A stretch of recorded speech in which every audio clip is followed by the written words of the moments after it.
my sisters, so nice. Alam niyo naman, craving si Buntis at ang craving ko ngayon ay ang kanyang tuna sandwich. Okay, ang tuna ala Tony. Hindi, super dali lang naman to. Tapos Basic tuna lang. pa nga. Hindi kasi ang ate, napansin ko, pag nasa States siya, yung tita ko sa States, laging iyan ang request. Iwanan mo kami, gawan mo kami ng tuna sandwich. Pero sobrang basic lang. Ito, sobrang So, basic ano lang. na kailangan? Can of tuna. May specific kind of tuna ang gusto ang ate. Drench in water. Walang Ito olive. pa, sayang, oh. Walang oil. Pero maupo muna dito si Buntis habang ano pa. So, yun lang. Sobrang basic. Onion and hindi basic yung sayo. Hindi kasi usually may celery pa to eh.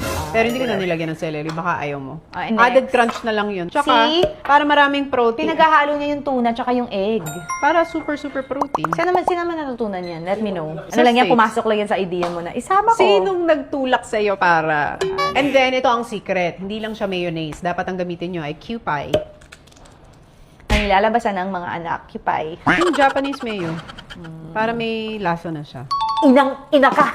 Ang ate lagi, lahat ng mga flavor niya, may sarili siya. May sarili siya spaghetti, may sarili siya tuna. Ano ba yung mga sarili mong taste? Sopas, may Fried sarili chicken. pepper. Grabe pinagsama ng kipay at pepper. Black naman to, kasi isa white kipay, ito naman black pepper. Sino may black pepper? Mga painting. Ito talaga pagka alam nyo na, pag buntis ka, Di ba? Ang dali lang. Oh. tapos nag-crave ka. Alam mo ngayon buntis ako, lahat ng gusto ko, binibigay ng sis ko. Under 20 minutes, pwede mo nang gawin. Favorite ba ito ni na Sevi? Hindi. Si Paul. Anong kulang? Salt. Pepper. Pero Mas masarap na na. salt? Sarap na siya. Kasi maalat ng tuna, kaya hindi ako nagsusalt. Hindi, mahilig tayo sa ano. Thank you po, Tita Tony. Kung napapagod Pili. ang feed mo. Ay, sarap. Parang gusto ko rin kumain.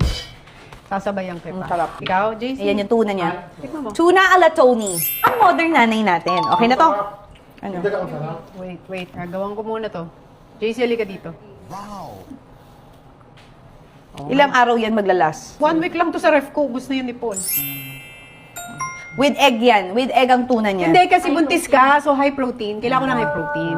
Grabe na yung bouncing baby boy na enjoy. Lumabas na yung bouncing baby boy. Bawal yung baby bonding. Nakuha. O, halika. Nakuha mo, Tintin. Sarap. Ha?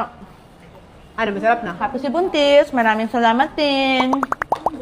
You're my number Ay, di ba one. Thank you, sis. Dali ko na rin magyayakapan tayo. Ayoko. Salamat sa tuna mo. Uy, sumisipa siya. Salamat daw. Ay, pating mo kay Mikey. High protein. High protein yan. Egg and tuna. Oo. Mahilig to sa hot sauce. Kasi parang Sabi ko, ikikis kita. Bigla mo ako iniwan. Ito yung dalawang to. Ikis mo naman ako. Ano, di mo to pananagutan?